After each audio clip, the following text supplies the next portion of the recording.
Bike উল্টে আহত TSR জওয়ান ও তার স্ত্রী। TR-07F8929 নম্বরে বাইক উল্টে আহত হয় টিএসআর জওয়ানের প্রদীপ দেববর্মা এবং তার স্ত্রী রানীবালা দেববর্মা। ঘটনাটি ঘটেছে রবিবার দিন বিকেল 4:30টায় চৈলাম বাজার সংলগ্ন রামকৃষ্ণ আশ্রমের সামনে 8 নং জাতীয় সড়কে। প্রত্যক্ষদর্শীরা জানায় দ্রুত গতিতে থাকার কারণে অন্য আরেকটি গাড়িতে সাইড দিতে গিয়ে জাতীয় সড়কে উল্টে যায় বাইক সহ প্রদীপ দেববর্মা এবং তার স্ত্রী রানীবালা দেববর্মা। স্বামী এবং স্ত্রী দুইজনেই আহত হয়ে পড়ে থাকে জাতীয় সড়কে। এলাকার মানুষ ঘটনাটি দেখতে পেয়ে ঘটনাস্থলে ছুটে আসে এবং খবর দেয় বিশালগড় দমকল বাহিনীকে। খবর পেয়ে বিশালগড় দমকল বাহিনী ঘটনাস্থলে ছুটে আসে এবং আহত স্বামী স্ত্রী দুজনকে বিশালগড় মহকুমা হাসপাতালে নিয়ে যায়।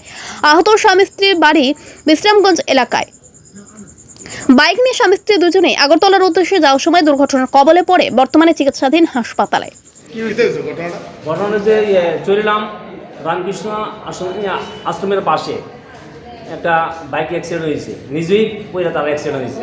কয়জন আহত হয়েছে? দুজন আহত হয়েছে, একজন সিরিয়াস, একজন মাইনর। নাম জানা গেছে? হ্যাঁ, নাম জানা গেছে। আমরা বিশালগড় বাইসের স্টাফ খবর পেয়ে বিশালগড় মহকুমা হাসপাতাল তাদেরকে নিয়ে আনছি।